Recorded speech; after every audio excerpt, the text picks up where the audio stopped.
That is Chris Salih, who's a worship leader and at our church, but so much more than that. He's a husband and a father and owns his own woodworking business. Formed a band. Probably never heard of them before. Okay. The band's 21 Pilots. Yeah, never heard of them. Never heard of them. I moved to Ohio to finish school in Columbus around age 20, I believe. And I kind of knew Tyler through a girl I was dating at the time. I didn't really know him well. I just met him like a couple of times at like get-togethers and stuff. So I worked at Guitar Center for about a little over a year, and I remember talking to Tyler and knowing that he played piano and sang and stuff in high school, and he was just graduating high school when I moved here. And so I kind of reached out to him and said, "Hey, if you ever want to do music, I'm moving into this house and setting up a recording studio. I work at Guitar Center, and I'm trying to set up the studio and do some recordings and stuff. If you want to come over and hang out sometime and play, that'd be great."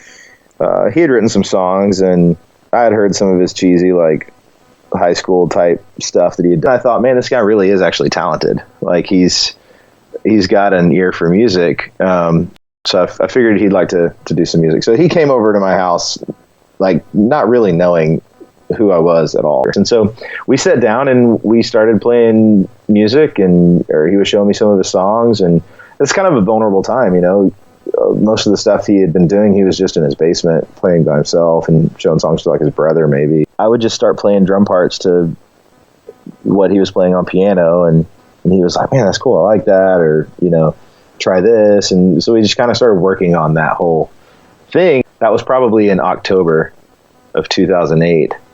And it wasn't too terribly long after that we decided we should start like a legit band. But our first thought was, well, two people don't make a band, which seems stupid now because of what 21 Pilots has become as two people.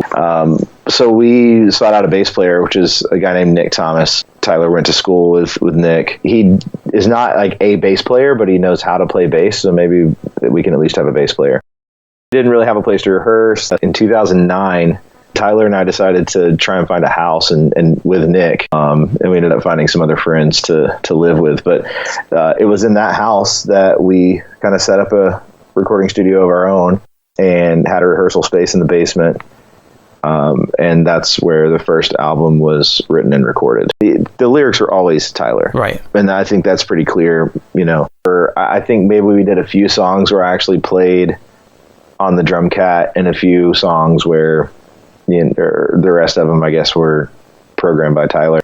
There were no live drums, as far as we didn't mic up any drum. It's really difficult to mic up drums and get really good sound. To be fairly honest with you, I'll get things on Twitter about like, "Hey, I love your drums on the first album," and I'm like, well, it's not really me playing drums on that. But we wanted to put out the best quality sound. We weren't really wrapped up about, or all wrapped up in, it has to be me playing drums. The issue was, let's get this music out there and try to build a fan base. We knew that just playing music wasn't going to be enough. When you're starting out as a band, no one knows your songs. So you got to give some people a reason to come. And what we knew that was going to be was the live show. The live show needed to be not just us playing music. It needed to be us performing. So we started playing music in 2008. 2009 is when we decided to get a house. It was about June of 2009 if that finally happened. And so it was January of 2010, I think, when we actually released the self-titled album. Okay. So we were starting to play, we were playing music and kind of figuring things out. We were trying to write and record from the time we moved into the house till that following January. So it was maybe a 6 to 8 month process. Tyler would write a new song. We would learn the song together, and then we would play that song live. Always, I hate to say this, there's always stuff sitting somewhere that's recorded that never made it out. There's stuff Tyler's shown me that I thought was pure genius that he deleted, which makes me sick to my stomach to say it. And then there's some things that I heard, like a fully fleshed out song, and then that song never got released. But then, like in this past album, there is a piece of one of those songs in there, like a lyric bit or something like that. It got recycled because Tyler didn't think maybe that it felt right on its own, but as a piece to another song made more sense. In terms of how we made a transition into regional at best. So we were in the process of regional at best. Didn't have a title yet. It was just, there were more songs coming out of Tyler that weren't on an album yet. We were playing some of those songs as well. Some of them he was writing, and we were like, that's going to be saved for the album. We were closing the show with Trees for a long time before I quit the band. That regional at best was in process while I was still in the band, but it wasn't finished. I remember we were going to play a show, and I had just dropped my car off. My car was at the shop, and they were trying to figure out what was wrong with it. And they're like, hey, man, you're going to need a new transmission. It's going to be $6,000. And I was like, what? How is that even possible? You know, I'm out of college, but I don't have a full-time job. You know, I'm working part-time, and we're doing the music thing. And 21 Pilots this entire time is on an incline. Like, we're doing better and better. We're gaining more and more fans. We're getting, you know, more likes on Facebook, all that crap. Right. So all that stuff is doing well. But I'm getting hit in the face with, like, all right, in a few months, my student loans are going to start coming due. So I knew that those loans are coming due, and I wouldn't be able to pay them and my rent and gas in my car, and especially not fix my vehicle. So there's some life things happening here that are just like kind of unavoidable. It might be time to get a full-time job. A show came up on a college campus that was going to be just like a party. And Tyler and I kind of had this disagreement on whether or not we should play it. And at the time, I mean, every argument I've ever had with Tyler was a blow up, like, giant argument. But there's never been a friendship ending argument. And this wasn't one of those either. It was just one of our run-of-the-mill arguments about, like, dude, I don't think we should play that. It's not even worth it. People are going to be all drunk. It was kind of a rough thing. And this all culminated over the course of like a month or so. We're getting to the point where we're going to have to release another album. The songs are coming together. I know that I've got this car situation that's going to be super expensive, and I've got my student loans coming due. And Tyler and I just had this argument about playing this show or not. And so I'm looking at it and I'm weighing all the facts, and I'm like, look, it's pretty clear that I can't continue to do this. Like, I could play for a few more months, but by that time we will have released an album, and then I'm the one on the album, because Josh wasn't on regional at best either, or neither of us actually played on it. But Tyler and Josh, I met Josh when I worked at Guitar Center. Yeah. We both worked there at the same time. I do remember that story. You met him at playing drums at Guitar Center. Yep. Yeah. So I kind of knew Josh from that. I had Josh over to hang out, and I'm the guy that always goes to bed early. They would call me the old man in the house. And so I remember going to bed one night, and Josh stayed over and hung out with Tyler. I think that was probably how that whole thing started, but Josh was playing music at a church, and so Tyler went to this church one Sunday because Josh was playing there. And I remember Tyler coming home and said, dude, you have to go to this church with me. He said, they're playing our album. I said, what? So they're playing our album at church on Sunday morning? He goes, yes, like before and after the service, they're playing our music. So Tyler ended up getting involved in that church.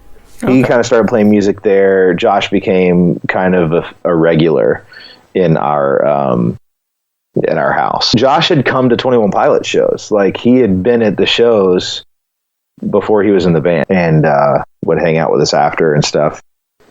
Josh and I had talked a lot about like what he was doing with the music. He had played with a band called House of Heroes. Their drummer at the time was kind of on and off and not sure if he could do it or not do it. And so Josh had played with them, but then the old drummer had come back, and so he didn't really have the opportunity to play anymore. And so he was on the fence, about ready to move to Nashville to just try to make a push at being a drummer. This was part of my factor of like, the band needs to be successful. And I told Tyler, I said, hey, you know, when we said, I think I have to quit, I told him all the stuff. I said, I want to help you find the right drummer. And I said, I think it might be Josh Dunn. He's about to move to Nashville, and maybe he's already sold on moving to Nashville, but his family lives in Columbus. Maybe being a part of a band here that's trying to push to be successful would be something enough to keep him here. I said, I honestly don't know.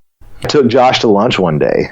We sat there and I was like, dude, I know you're thinking about moving to Nashville, but I would love for you to be the drummer for 21 Pilots. I said, Tyler and I have talked about it. You guys obviously get along. And he said, yeah, I want to do that.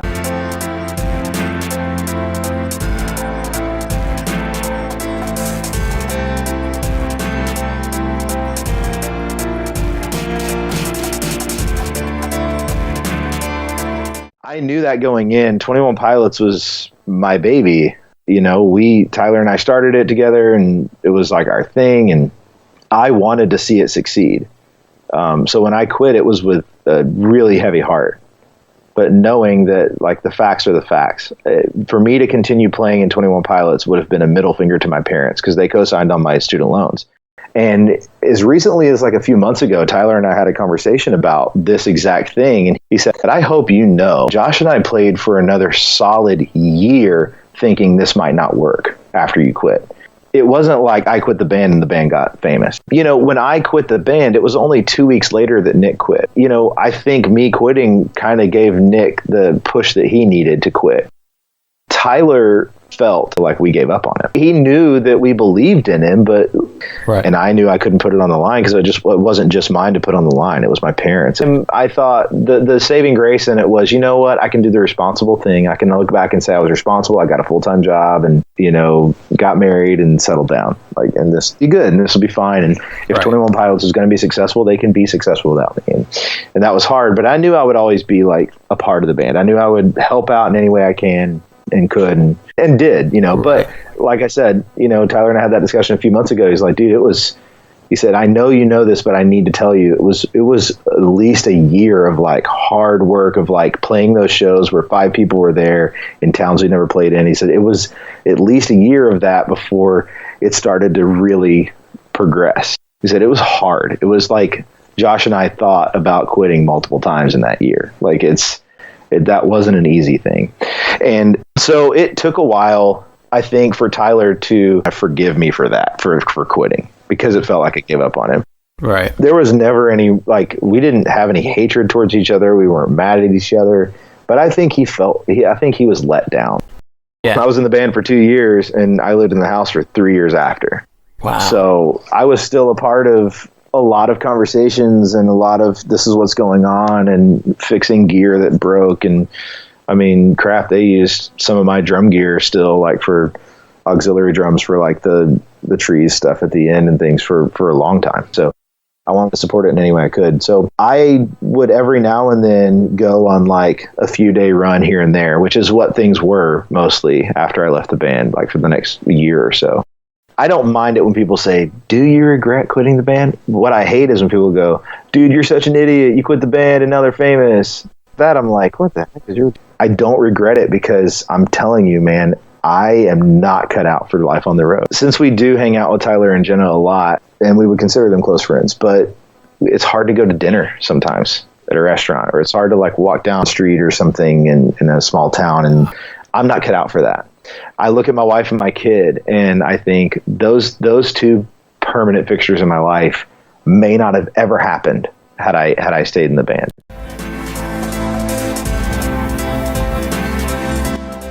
You know, 21 Pilots is amazing, and I love those guys. I love the music they're doing. I think it matters, and I think it's important.